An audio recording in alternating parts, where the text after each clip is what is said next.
Hi, yeah, my name's Sam, Sam Remington. I've been with the Hope Project for about 3 years now. The Hope Project is very, very unique, really.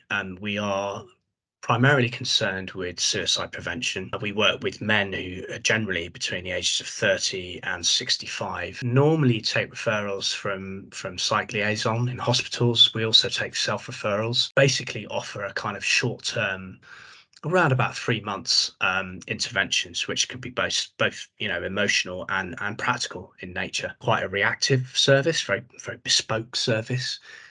We appreciate that the reasons that men feeling suicidal can be as diverse as life itself. It can be about finance, it can be about employment, relationship breakdown, housing, and so therefore we are quite bespoke. We tend to kind of react to what is going on for men. Quite a well connected organization. We know a lot about local services.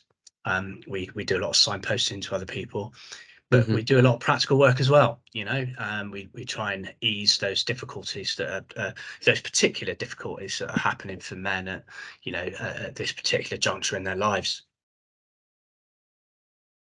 We are the Hope Project, I'd like to think, for a reason, and that's because we can provide that launch pad, either accessing money for funding for counselling, accessing funds for things like gym equipment.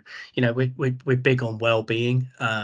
We love the fact that Second Step also run the Wellbeing College, and we love signposting to other services which we feel could have a beneficial effect to all of our clients. They could be anything. I mean, Andy's Man Club would be a really, really great example of that. So one thing that I was thinking about as you were speaking is um, how you've seen attitude towards men's mental health change in recent years or since you've been at Second Step.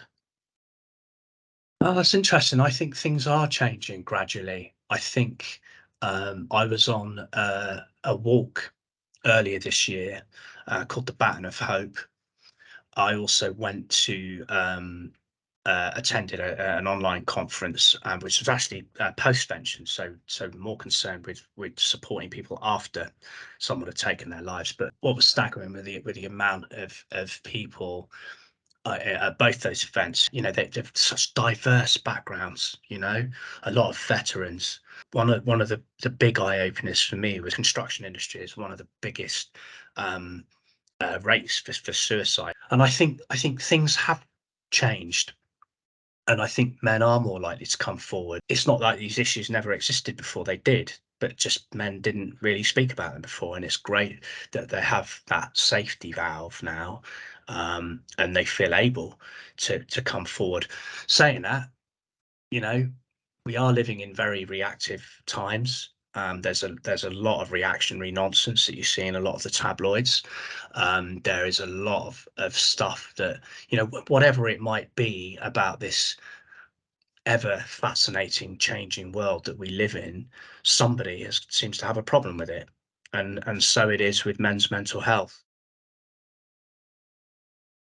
Check your support networks. A couple of really good friends are absolute gold dust, and all of the friends. One of the saddest things that you always hear from, things like the Baton of Hope walk or post-vention conferences, or by talking to people who have lost to suicide, it's quite often the regret that's expressed. Always talk to people, always talk. Check who your friends are, and remember that acquaintances are, choose who it is you speak to, but make sure you use them. They will always, a good friend will always want you here, and so they will always want to hear you. Look after yourself. Remember who you are. Okay, identity is an interesting thing because I think when men are experiencing what could be described as a mental breakdown, they quite often lose the identity thing. That once they played football for a team on a Sunday, they forget that maybe they were once runners or artists or singers. They forget that they had all these skills and they did all these things that they just don't feel able to do anymore. And yet, in some cases, identity can be really, really important. It links in with well-being and looking after ourselves and not being too tough on ourselves. I found that working with men who have experienced breakdown, there's quite often this embarrassment about the fact that they're not able at this particular time to do the things that they always manage so well to do. It might be paying a mortgage or paying bills or maintaining a motor. And it's really important to try and give people that kind of confidence to believe that when they come out the other end, that they will be able to do those things again, and that a breakdown kind of does initiate. That's why it's called a breakdown. That we tend to lose those things.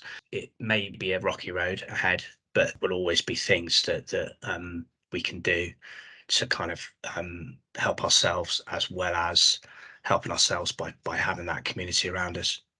Yeah, that's great, Sam. I think there's a couple of things there that you said that are really strong. The piece around when you get through this, hopefully that this is a temporary setback Yes, in someone's life and that they will get through it. Well, thank you for your time. It's no great problem. to catch up with you, and I think we'll leave it there. But thank you. No worries.